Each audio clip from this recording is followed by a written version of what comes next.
여러분, 머리 좋은 사람이 하나님 기뻐하는 데 쓰임을 받으면 큰일 하지만, 머리 좋은 사람이 마귀에게 쓰임을 받으면 엄청난 죄를 범할 수 있어요.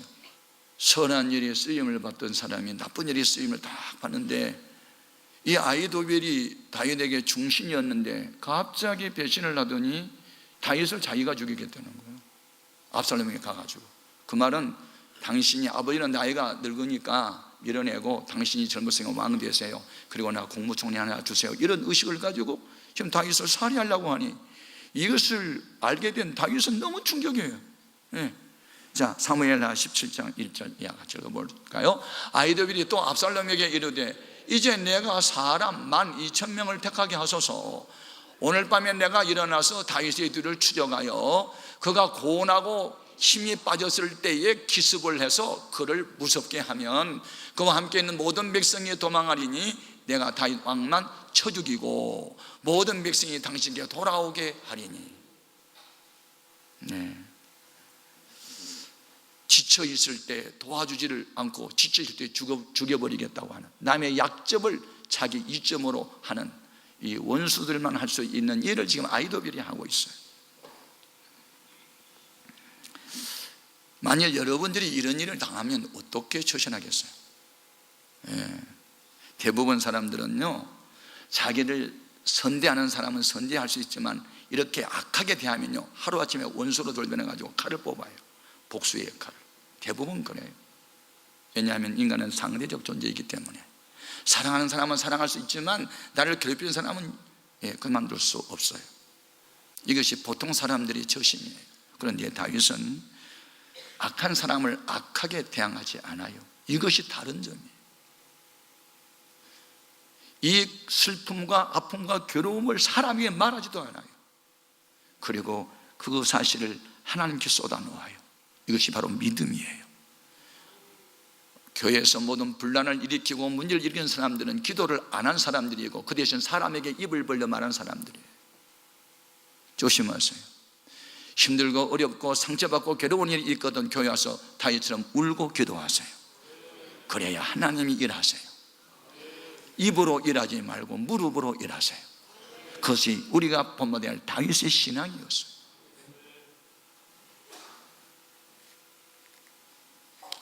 저는 저희 아내와 함께 40몇 년을 같이 살면서 참 고마운 게 있어요. 교회에 문제가 있던, 자식들에게 문제가 있던, 나에게 어떤 문제가 발생하면 저희 아내는 집에 없어요. 자다 보면 교회에 와서 울고 있어요. 아내 자랑한 것이 아니에요. 이것이 바로 믿음이에요. 다윗이 그리 했으니까요. 다윗이 어려움 당할 때마다 울었어요. 얼마나 많이 울었던지 시편 56편 8절에 보면 주여 나의 눈물을 주의 병에 담아달라고 그랬어요. 얼마나 눈물을 많이 흘렸길래 병에다 좀 담아서 하나님 내 눈물방울이 얼마나 모였는지 한번 봐달라는 거예요. 얼마나 많이 울었던지. 문제가 있으면 울고 기도합니까? 사람 찾아가서 따집니까? 우리가 무릎으로 기도를 하면 일은 하나님이 하세요. 다윗은 그걸 믿은 거예요. 교회 일꾼은 무릎 꿇는 사람이어야 합니다. 그래야 하나님이 나서서 일합니다. 인간이 노력해서 일해봤자 별 볼 일 없습니다. 하나님이 손 한 번만 딱 들면 천지가 진동합니다. 우리는 그런 하나님을 믿어야 합니다. 기도하면 하나님이 일하십니다. 예레미야 33장 2절 3절 같이 읽어볼까요? 이를 행하시는 여호와, 그것을 만들며 성취하신 여호와, 그의 이름을 여호와라 하는 이가 이와 같이 이르시도다. 너는 내게 부르짖으라. 내가 내게 응답하겠고 네가 알지 못하는 크고 은밀한 일을 내게 보이리라.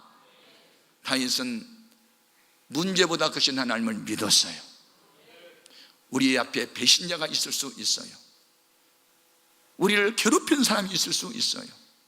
나를 죽이려고 하는 사람이 있을 수 있어요. 그것이 세상이니까요. 그것이 악한 마귀 지배 밑에 있는 사람들의 소행이니까요. 그들을 원망할 필요 없어요. 그들과 맞짱 뜨고 싸울 필요가 없어요.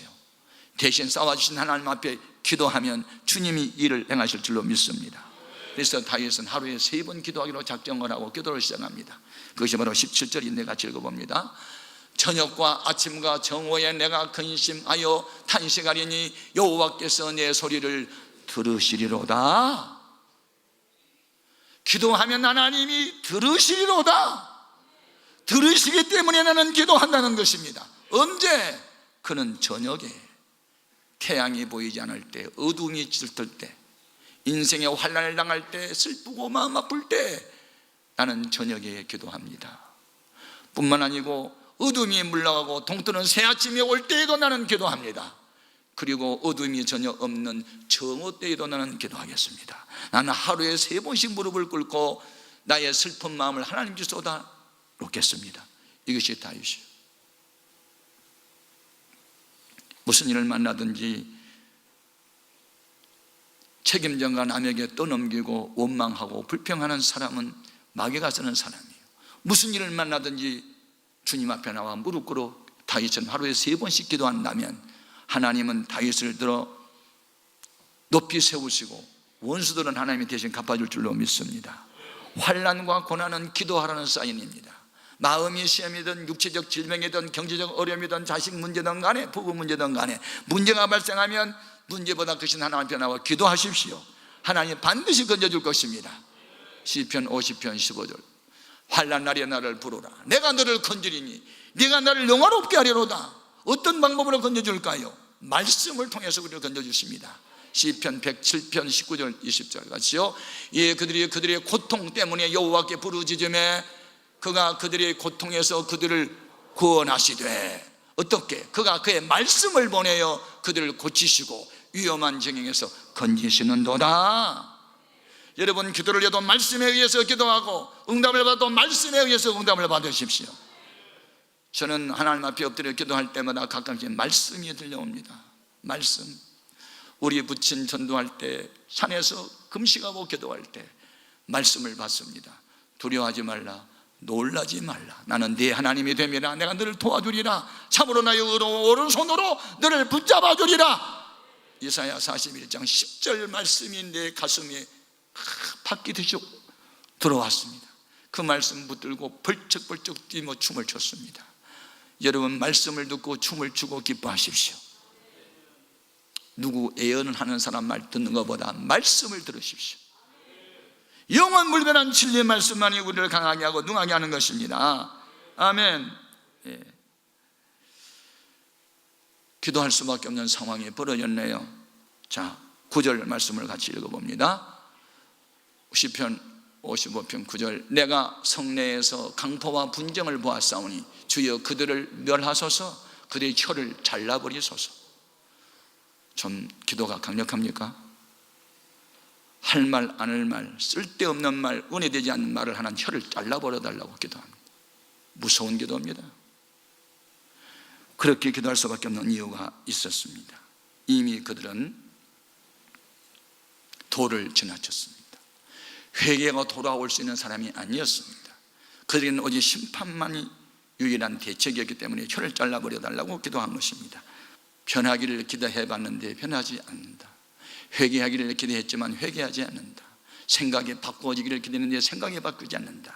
이제 바뀌어지기를 기대하고 기대했는데 변하지 않으니 그들에게는 심판만 있다는 것을 다윗이 감지하고 이제 그는 심판해달라고 기도합니다. 회개할 기회를 주어서도 회개하지 않으면 남는 것은 심판밖에는 없습니다. 고집을 부리지 마십시오. 하나님의 진노는 쌓이게 될 것이고 악한 것은 회개하고 선한 마음으로 돌아오며 미운 감정은 떠나보내고 사랑의 마음으로 바꿔줘야 하며 불의는 떠나보내고 정의의 마음을 가져야 할 것입니다. 교만한 마음을 버리고 겸손히 낮아져야 될 것입니다. 그리하면 하나님이 영혼이 잘 되어지고 범사도 잘 되게 할 것입니다.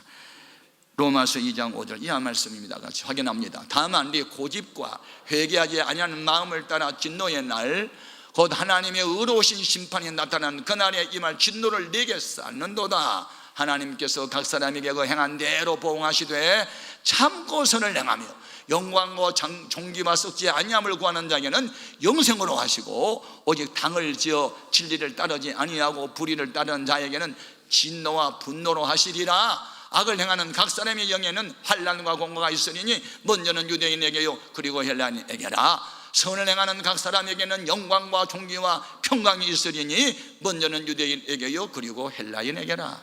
유대인은 누구고 헬라인은 누굽니까? 유대인은 표적을 구하는 사람, 헬라인은 지혜를 구하는 사람. 그래서 헬라 사람들은 옛날부터 철학자가 많이 나왔죠. 표적을 구한 사람이든 지혜를 구하는 사람이든 철학을 하는 사람이든 간에 참고 성을 향하고 하나님 편에 서 있으면 끝내는 존귀와 영광에 돌아옵니다. 그러나 마귀의 편에 서서 하나님을 기쁘시게 하는 사람을 대적하는 사람은 이렇게 심판하게 된다고 말씀합니다. 그런 기도를 했더니 하나님이 어떻게 응답을 하셨을까요? 18절입니다. 같이요. 나를 대적하는 자 많더니 나를 치는 전쟁에서 그가 내 생명을 구원하사 평안하게 하셨도다. 대적하는 자는 많았다. 그런데 나를 구원하신 분은 그가 단수입니다. 그가 누굽니까? 여호와 하나님이 내 생명을 구원하시고 나에게 평안을 주셨도다. 앞으로 여러분 얼마나 많은 사람이 모이고 뭉쳐놓냐를 보지 말고 누가 하나님 편에 서 있는가를 보십시오. 숫자는 아무 의미가 없습니다. 하나님이 함께한 삼손은 당나귀 턱뼈 하나를 가지고도 블레셋 사람 300명과 이겼습니다. 하나님이 함께한 엘리야는 혼자 싸워 바알 선지자 450명, 아세라 선지자 400명, 850명과 싸워 이겼습니다. 숫자는 의미가 없습니다. 누가 하나님 편에 서 있느냐가 더 중요한 것입니다. 하나님 편에 있는 사람은 하나님의 마음, 예수님의 마음을 갖고 어떤 죄인 교수라도 회개하여 구원받기를 원하는 마음이고, 전도에 힘쓰는 사람들이고, 교회에 유익을 주는 사람들이고, 선교에 앞장서는 사람이고, 짐을 져야 할 때 내가 지겠다고 나서는 사람들이니 그것이 바로 다윗이요, 그 사람이 바로 다윗이요. 우리 모두는 다윗을 바라봐야 될 줄로 믿습니다. 우리는 다윗처럼 엎드려 기도해야 됩니다. 다윗처럼 응답을 받아야 됩니다. 하나님이 주는 응답이 뭐냐? 위기에서 건지실 뿐만 아니고 평안입니다. 평안. 여러분, 뭐든지 평안은 하나님께로 온 것이고 불안과 두려움은 마귀로부터 오는 것이에요. 그래서 요한일서 4장 18절에 온전한 사랑이 두려움을 이어 쫓나니 두려움이 있는 것은 심판이 있다는 겁니다. 죄를 짓는 자마다 마귀에게 속하나니 마귀는 처음부터 범죄함이라 그랬습니다. 하나님의 아들이 나타나신 것은 마귀의 일을 멸하기 위해서 왔다는 겁니다. 기도해서 응답받은 자의 마음은 평안입니다. 평안. 어떤 경우에도 평안이 있어야 됩니다. 어떤 경우에도 기쁨이 있어야 됩니다. 어떤 경우에도 감사가 있어야 됩니다. 평안이 없으면 하지 마세요.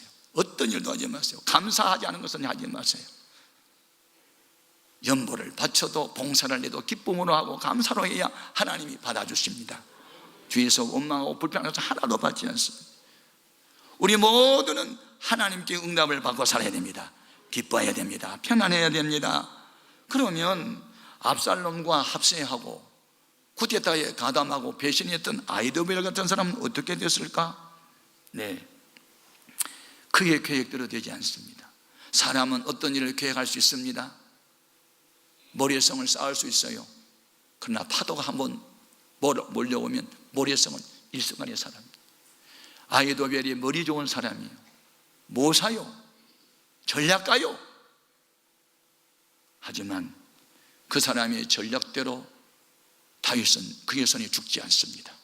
하나님께서 정보부원들을 통해서 일기 비밀을 빼오게 합니다. 약해서 누워있을 때 급습해가지고 내가 죽이겠다고 하는 그 계획이 수포로 돌아가게 합니다. 청년 두 사람이 등장되어 이 사실을 왕에게 이야기해서 왕은 바로 그 자리를 떠나게 되고 이 아히도벨의 계획은 수포로 돌아갑니다. 사무엘하 17장 21절 이해합니다. 같이요. 그들이 간 후에 두 사람이 우물에서 올라와서 다윗 왕에게 가서 다윗 왕에게 말하여 이르되 당신들은 일어나 빨리 물을 건너가소서 아히도벨이 당신들을 해하려고 이러이러하게 계략을 세웠나이다.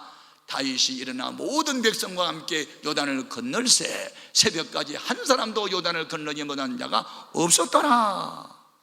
그렇습니다. 하나님 편에 선 사람은 어떤 환난에서도 누구를 통해서든지 건져내십니다. 천사를 보내든 사람을 보내든 간에 건져내시는 거예요. 여러분, 인생 살 때 너무 머리 굴르지 마세요. IQ 높고 많이 배웠다고 그거 갖고 자꾸 나쁜 데 쓰지 않기를 바라요. 아히도벨과 같이 사람 죽이는 계획을 세우는 거 말이 됩니까? 하나님이 함께한 사람을 대적하는 것, 이건 정말 나쁜 짓이에요. 결국은 수포로 돌아가게 됐습니다. 그래서 그는 자살합니다. 볼까요? 사무엘하 17장 23절 봅시다. 아히토벨이 자기 계략이 시행되기에 못함을 보고 나귀의 안장을 지우고 일어나 고향으로 돌아가 자기 집에 이르러 집을 정리하고 스스로 목매어 죽음에 그의 조상의 묘에 장사되니라. 이것이 배신자의 최후입니다. 자살하면 지옥 가는 겁니다. 자살은 살인죄입니다. 저는 너무 인생살이가 괴롭고 의사가 손을 떼고 약도 병을 치료하지 없을 때 세코나라는 수면제를 40알 모아서 먹고 자살하려고 했던 사람이에요. 그런데 목사님이 오셔서 설교하면서 자살하면 지옥 간다는 말씀을 했기 때문에 충격을 받았어요. 살인은 두 가지가 있는데 남을 죽이는 것은 타살이고 스스로 목을 끊는 것은 자살인데 둘 다 살인죄에 해당되는 것이고, 살인자는, 사람을 죽이는 살인자는 지옥 간다는 것입니다. 그 말씀이 성경에 나옵니다. 요한계시록 21장 8절입니다. 같이요. 그러나 두려워하는 자들과 믿지 아니하는 자들과 흉악한 자들과 살인자들과 음행하는 자들과 점술가들과 우상 숭배자들과 거짓말하는 모든 자들은 불과 유황으로 타는 곳에 던져지리니 이것이 둘째 사망이라. 8가지 죄악 중에 하나가 살인입니다. 아이 되면은 자기 스스로 죽었습니다. 가룟 유다도 예수 배신하니 자살하고 죽었습니다. 사울 왕도 하나님의 신이 떠나더니 자살하고 죽었습니다. 절대로 자살하면 안 됩니다. 회개하고 살아야 됩니다. 자살을 거꾸로 하면 살자가 됩니다. 여러분, 죽으면 안 돼. 살아야 되지. 살리는 것은 영이요 죽이는 것은 우명이라고 했으니, 여러분, 남을 죽여도 살인죄고 자기가 목숨을 끊어도 살인이요. 괴로우면 기도하고 회개할 것이지 왜 스스로 목숨을 끊습니까? 다윗은 생명의 위기에 죽지 않고 하나님께 매달려 오히려 살았으니 이것이 자신과 싸우면서 이기는 것입니다. 천국은 이기는 자의 것입니다. 요한계시록 21장 7절 말씀 같이요. 이기는 자는 이것들을 상속으로 받으리라. 나는 그의 하나님이 되고 그는 내 아들이 되리라. 다윗은 원수를 자기가 갚겠다고 칼을 빼들고 맞짱 뜨지 않았습니다. 칼을 꽂았습니다. 악을 악으로 대항하지 않았습니다. 불의를 불의로 대항하지 않았습니다. 미움을 미움으로 대항하지 않았습니다. 모든 것을 내려놓고 엎드려 하나님께만 기도했습니다. 하나님 대신 싸워주세요. 하나님이 교통정리하세요. 결국 압살롬이 대군을 이끌고 아버지를 쳐서 죽이겠다고 군대를 이끌고 쳐들어와서 다윗의 군대와 에브라임 수풀에서 싸움이 벌어졌습니다. 그런데 하나님이 다윗 군대와 함께 하시니 압살롬 군대가 거기서 패망합니다. 다 도망갑니다. 압살롬이 도망을 갈 때 노새를 타고 도망을 갑니다. 그런데 도망을 가다가 커다란 상수리 나무 가지에 머리카락이 걸렸습니다. 노새는 빠져나갔습니다. 대롱대롱 매달렸습니다. 여러분, 하나님이 하신 일입니다. 거기에 상수리 나무 가지가 뻗어나게 하신 분도 하나님, 머리카락이 탁 걸리게 하신 분도 하나님. 그래서 자기 꾀에 자기가 빠지는 거예요. 자, 사무엘하 18장 9절입니다. 압살롬이 다윗의 부하들과 마주치니라. 압살롬이 노새를 탔는데 그 노새가 큰 상수리 나무 번성한 가지 아래로 지날 때에 압살롬의 머리가 그 상수리 나무에 걸림에 그가 공중과 그 땅 사이에 달리고 그가 탔던 노새는 그 아래로 빠져나간지라. 공중에 대롱대롱 매달렸습니다. 어떻게 됐을까요? 다윗의 충신이었던 요압 장군이 가서 창으로 심장을 찌릅니다. 그와 함께 청년들이 그를 쳐서 죽였습니다. 그것이 압살롬의 최후입니다. 사무엘하 18장 14절 이하입니다. 같이요. 요압이 이르되 나는 너와 같이 자제할 수 없다 하고 손에 작은 창 셋을 가지고 가서 상수리 나무 가운데 아직 살아있는 압살롬의 심장을 찌르니 요압의 무기를 든 청년 10명의 압살롬을 에워싸고 쳐서 죽였다. 그것이 반역자의 최후였습니다.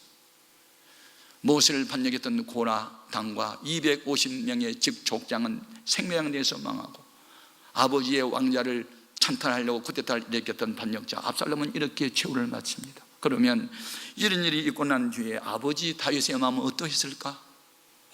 원수 같은 놈, 몹쓸 놈, 불량한 놈, 잘 죽었다 그랬을까요? 아닙니다.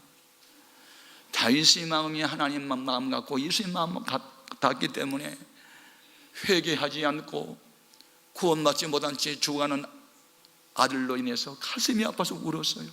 다윗은 눈물이 많은 사람이에요. 사무엘하 18장 33절 같이요. 왕의 마음이 심히 아파 문 위층으로 올라가서 우니라. 울면서 그가 올라갈 때에 말하기를 내 아들 압살롬아, 내 아들 압살롬아, 차라리 내가 너를 대신하여 죽었다면 압살롬 내 아들아 하였더라. 이것이 다윗의 심정이에요. 다윗의 심정이 바로 예수님의 심정이었어요.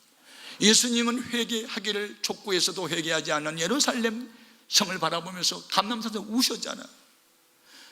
구원받아야 할 사람이 회개하지 않을 때 여러분 눈에 눈물이 있습니까? 구원받아야 할 내 아들, 딸이 교회 안 나오는데 울고 기도합니까? 부모, 형제 예수 믿고 구원받아야 하는데 회개하지 않는 부모 때문에 가슴을 치고 웁니까? 울어야 합니다. 울며 씨를 뿌려야 합니다. 저는 어제 우리 제자대학 훈련생들에게 현장에 나가서 전도하고 오게 했습니다. 갔다 와서 어느 집사님이 이렇게 보고했습니다. 금룡의 한 지점장을 하고 있는 젊은 집사님이, 목사님, 제 일생에 오늘처럼 수모를 당한 일은 없었습니다. 10사람 만났는데 9사람이 나를 욕하고 비난하고 다 쓸데없는 소리를 하고 다 도망갔습니다. 마지막 한 사람 내 이야기를 끝까지 들어주긴 했는데 다 손을 절레절레했는데 좋고 갔습니다. 내 일생에 오늘처럼 수모를 당한 일은 처음입니다. 그래서 내 하는 말이, 오늘처럼 전도를 많이 해본 날이 처음이었군요. 전도는 한 만큼 수모를 당하는 것입니다. 전도해보지 않고는 주님을 사랑한다고 말하지 마십시오. 영혼을 사랑한다는 말은 다 거짓말입니다. 내가 임신을 하고 애를 낳고 길러봐야 애가 귀한 줄 알지, 애를 낳아보지 않았는데 어떻게 애가 귀한 줄 알겠습니까? 내가 전도해서 한 영혼을 길러보지 않았는데 어떻게 한 영혼을 천하보다 또 귀하게 여기는 하나님의 신정을 이해할 수 있겠어요? 아들이 죽었을 때 기뻐하지 않고 울었던 다윗의 마음은 회개하지 않고 망해가는 예루살렘을 바라보고 우셨던 주님의 심정과 동일했어요. 우리는 악한 사람이 멸망한 것을 보고 기뻐하면 안 됩니다. 그들이 회개하고 구원받기를 위해서 눈물로 기도해야 하는 것입니다. 그것이 바로 하나님 마음에 들었다는 겁니다. 예수를 믿는다는 것은 예수님을 본받는 자가 되는 것인데, 예수님이 울 때 우리는 웃고 있는다면 주님과는 코드가 맞지 않습니다. 그는 이렇게 정리했습니다. 16절 하반절에 믿음을 고백합니다. 여호와께서 나를 구원하시리로다. 그는 17절에서 그가 내 기도를 들어주시리로다. 기도의 응답의 확신. 18절에 그가 내 생명을 구원하시고 평안을 주셨도다. 모두 다 그가입니다. 그가. 내가가 그가로 바뀝니다. 자기는 완전히 내려놓고 그 위에 주님만 있었습니다. 그가 나를 건지시리로다. 그가 내 기도를 응답하시리로다. 그가 나를 구원하셨도다.